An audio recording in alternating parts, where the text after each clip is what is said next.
Acompáñeme, que ya lo tenemos con nosotros al filósofo Ricardo Foster. Foster, ¿cómo le va? Buenas noches. Nos saludamos, pero nos saludo de vuelta. ¿Cómo está? Bueno, ¿cómo está viendo esta Argentina? Yo comentaba algunos datos, hay muchísimos más, los vamos a ir compartiendo, pero digo, sí. ¿Cuál es la visión que tiene de esto? A ver, lamentablemente uno hubiera deseado equivocarse, haber leído exageradamente el proyecto del macrismo hace 2 años y medio, y lo que vamos viendo es que se acelera una lógica que tiene en su estructura más profunda la perversión, porque supone un modelo de sociedad, porque a veces uno piensa, se equivocan, hacen mal las cosas, son ingenuos, recién llegados, o son parte de un proyecto de transformación muy profunda y estructural de la Argentina, de su lenguaje, de su sentido común, de la trama social, de la economía. Y eso es lo que hay que leer también. Me parece que apuntan a cambiar, y esta es la palabra que han utilizado una y otra vez, a cambiar la memoria que todavía persiste en la Argentina, de una sociedad que fue más igual, que fue una sociedad que pensó de otra manera el trabajo, que pensó de otra manera la industria, que pensó de otra manera la educación, que pensó de otra manera la integración de los distintos actores de la vida social. ¿No son errores no forzados del gobierno? Algunos, a ver, yo estoy convencido que desde la crisis del 2008, y no solamente a nivel local, sino a nivel global, el neoliberalismo está atravesando una profunda crisis que no es solo económica, sino que también es de legitimidad. Es muy profunda porque implica que se acabó el ciclo de plena legitimidad del neoliberalismo que abarcó sobre todo las últimas décadas del siglo pasado y los primeros años de este, donde la mayoría de las sociedades querían ser neoliberales, querían la economía global de mercado, querían todo esto que les ofrecía el oro y el moro, y que sin embargo terminó no solamente acá, sino en la mayor parte donde se llevan adelante planes estrictamente neoliberales, en situaciones muy graves para la vida social. En Europa, en América Latina, en África, donde queramos ir a ver, el proyecto neoliberal es un proyecto de financiarización, en los países periféricos de desindustrialización, de apropiación de lo público por parte de lo privado. Es una cultura donde lo público es desgarrado, es vaciado, donde la economización de todas las esferas de la vida supone que cuando pensamos la educación o la salud o lo que fuera, tenemos que pensar en términos de rentabilidad, de pragmatismo, de utilidad. Es una concepción de la cultura, de la sociedad. Es como buscar formatear un ser humano nuevo que sea dueño, entre comillas, de su propio capital y que sea él quien lo administre, y que de alguna manera estemos soldados y atravesados por las cifras, la economía, y el resto queda supeditado a eso. Ahora, la realidad que usted describe de alguna manera choca contra lo que uno podría suponer o pensar que es el ascenso del macrismo hasta el punto tal de ser gobierno en este momento. Es decir, ¿cómo se llega a eso y de alguna manera quiénes terminan acompañando ese proyecto que, bueno, uno podría decir, bueno, no termina cristalizándose en función de las promesas, sino que termina convirtiéndose en otra cosa, ¿no? Bueno, a ver, el neoliberalismo construye una ficción, penetra en el sentido común, define una nueva manera de organizar la vida de la sociedad. Es decir, cuando uno ve lo que fue sucediendo desde, porque esta es una mirada más histórica, sí, claro, desde mediados de los 70 del siglo pasado en adelante, después de la famosa crisis del petróleo, cuando en el 71 Nixon abandonó el patrón oro para determinar el valor del dólar, etcétera, etcétera, nos encontramos con sociedades que fueron avanzando velozmente a otro modelo de organización, la idea del emprendedorismo, la idea del mercado como el centro de la vida social, la idea de lo económico como la nutriente única alrededor de la cual se organiza la vida de las personas, la idea de que la libertad solamente está ligada a la propiedad, a lo privado. Todo eso va generando un sentido común. El papel de los medios de comunicación, de la industria de la cultura, ir incentivando la idea de que el Estado es un enemigo, que el estado de bienestar es demagogia, es populismo, y que finalmente la sociedad está organizada en torno al mérito individual. Todo eso es una cultura. Foster, usted definió al macrismo o al gobierno de Cambiemos como una tragedia en términos de futuro. ¿Por qué? Entre otras cosas, el neoliberalismo es endeudamiento público y privado. genera las condiciones de expropiación del futuro porque hace que las personas y los países queden de tal modo endeudados por los próximos años que su futuro ya está determinado por la deuda.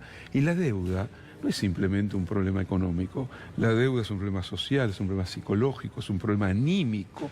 Una persona endeudada tiene que planear su vida alrededor de la deuda, cómo pagar la deuda, cómo cancelarla.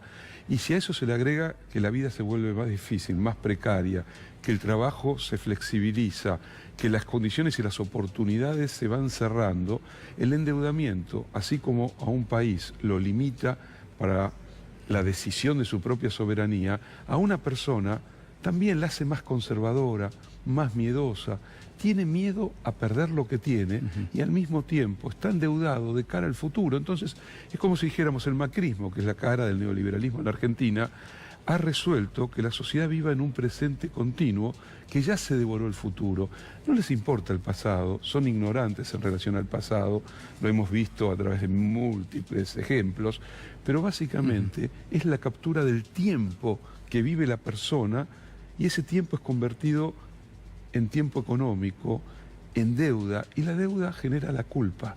Si yo debo, soy culpable de algo, es como esas sociedades que son llevadas al ajuste más violento, pero previamente viene el sacrificio.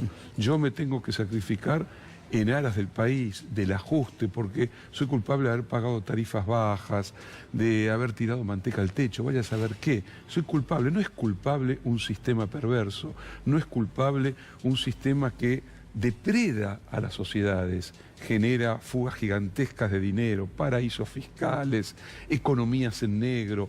Ya la palabra pleno empleo es una palabra quimérica, utópica, pero no hace mucho tiempo vivíamos en sociedades con pleno empleo. Ahora, el gobierno ha utilizado, por ejemplo, varias cuestiones que uno tiene que seguramente que analizar. Por ejemplo, insiste con lo que es la meritocracia, ¿no? Sí. Se supone que todos competimos desde un punto de partida que se supone que también que es igualitario, y aquel que tiene éxito es porque tuvo un mérito en algún momento de ese camino.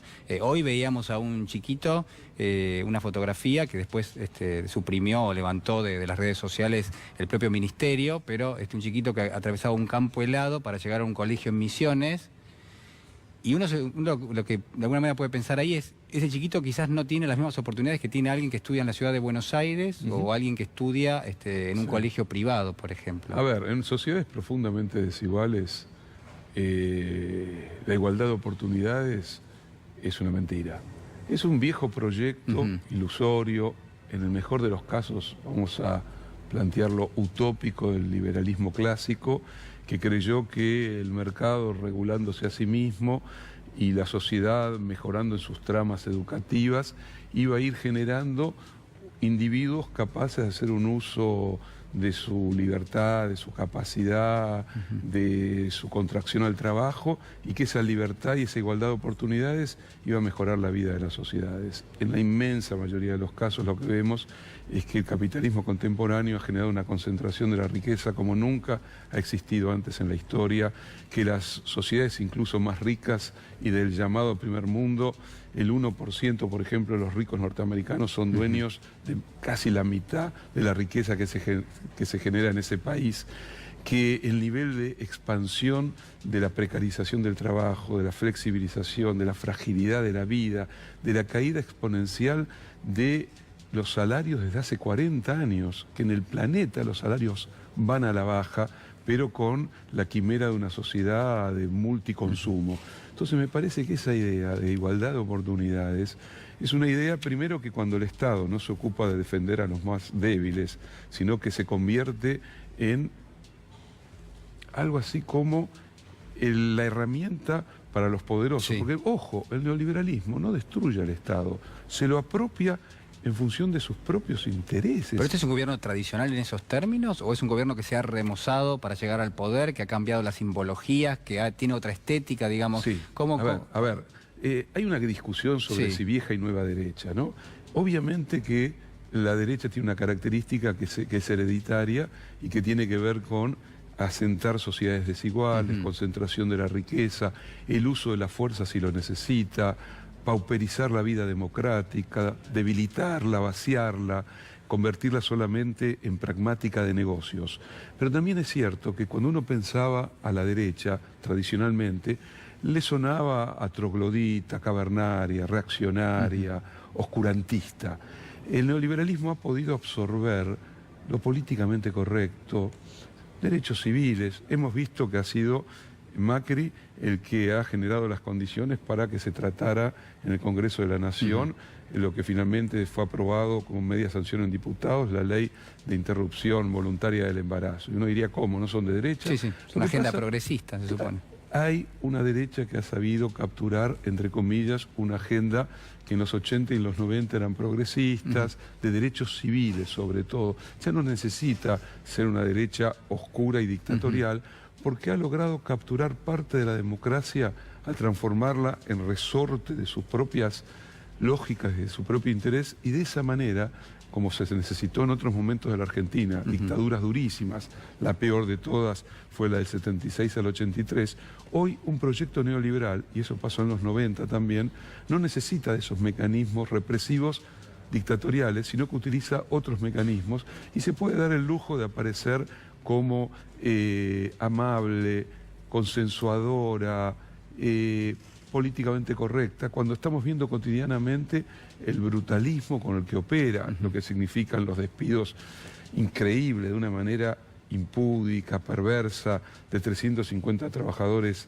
en Telam, lo que están haciendo con el Hospital del Cruz, un hospital modelo, una zona neurálgica del Gran Buenos Aires, lo que están haciendo con la educación, lo que hacen también con la construcción de un imaginario cultural que significa, entre otras cosas, que el subsidio es mala palabra, cuando el subsidio es un engranaje clave de la economía para distribuir mejor la riqueza en el interior, para hacerla más igualitaria. Ahora, ¿cómo llega el gobierno al poder en estos términos, ¿no? Uno supone la agenda progresista, quizás hay un sector de la sociedad que obviamente la impulsa, pero al mismo tiempo hay sectores, amplios sectores, que en el año 2015, bueno, eran sectores de ingresos medios medios bajos. Bueno, la Argentina siempre ha tenido, de hecho, también tenía cifras de pobreza, no tan altas como las que tenemos hoy, pero también había.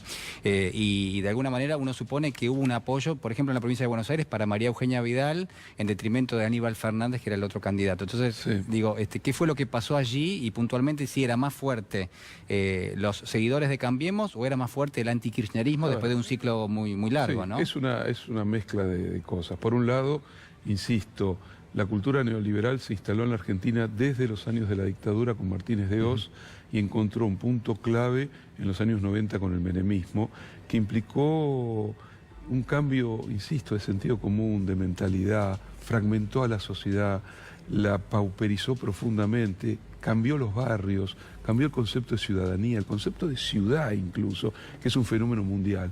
En la Argentina uno podría decir que, sobre todo a partir de los dos gobiernos de Cristina Kirchner, de la famosa disputa de la 125, hubo un proceso de mediatización de la vida política y de campaña sistemática que cursó transversalmente a la sociedad como no se vio, yo creo que nunca en la historia de nuestro país, ni siquiera en el periodo posterior al golpe del 55, por el poder mediático. Eso no significa que los medios de comunicación determinen absolutamente la vida de una sociedad.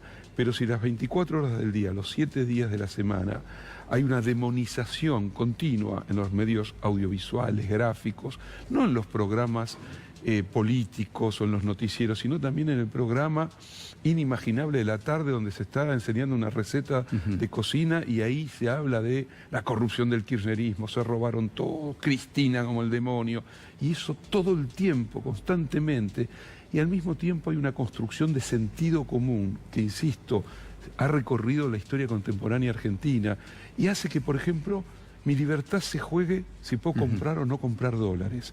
No importa si no puedo comprarlos, pero si tengo algún impedimento, el corazón de la libertad es patrimonialista. El corazón de la libertad es ser propietario de no solo de mi propio cuerpo, como diría el viejo liberalismo, sino de mis propias decisiones, aunque no las pueda tomar porque no tengo condiciones para hacerla.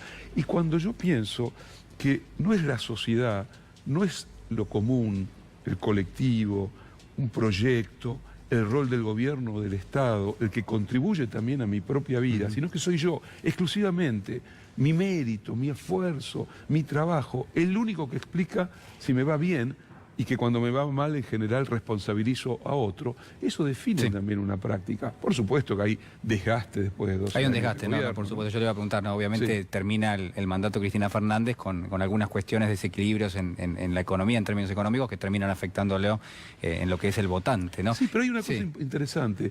Creo que la elección del 2015, en la mayoría de los votantes del macrismo, no fue una elección por el bolsillo económica, sino que fue una clara decisión, yo diría, por un lado, afectiva, y por el otro lado, cultural, política. Bueno, a propósito de esto le quiero preguntar justamente por Jaime Durán Barba. ¿Fue él el teórico un poco del votante de Cambiemos, digamos? Jaime Durán Barba sabía... De aquel que era incluso hasta apolítico en algún punto, o que se pensaba político en definitiva. Sí, a ver, es un hombre que lee la sociedad neoliberal, entiende lo que es la digitalización del mundo, los algoritmos de las redes sociales, que entiende que el capitalismo hace 40 años que viene horadando lo público, que viene horadando la idea de igualdad, que viene horadando los espacios de convivencia, que viene horadando la idea del trabajador, la idea del sindicato,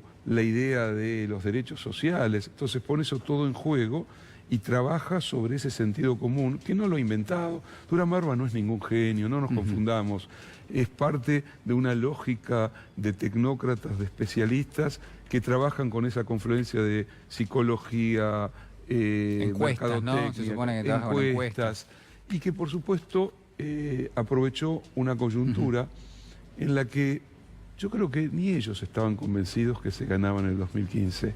Ahí fue como una sorpresa, producto también de errores políticos, de candidaturas fallidas, que sería largo discutir, de cuestiones no resueltas en el interior de la sociedad argentina, de una parte del electorado dispuesto a votar contra sus propios intereses, con tal de que aquellos que están más abajo que ellos no los sigan amenazando. Hay una mirada a veces revanchista, hasta racista en el interior de la sociedad argentina, que hace que un comerciante, un verdulero, un carnicero, un almacenero de la Ferrere, al que le fue espléndidamente bien durante los años del kirchnerismo, porque entre otras cosas la asignación universal y los subsidios hicieron que la gente del barrio fuera a comprar, a gastar su dinero allí,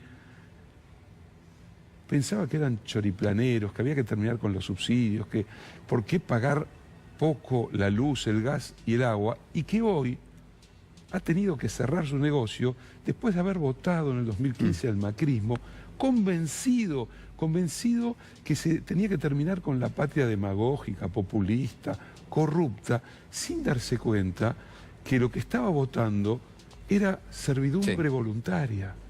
Sí, lo iba a impactar y mucho. Le quiero agradecer muchísimo por estar esta noche con nosotros. Muchísimas gracias, ha sido muy amable.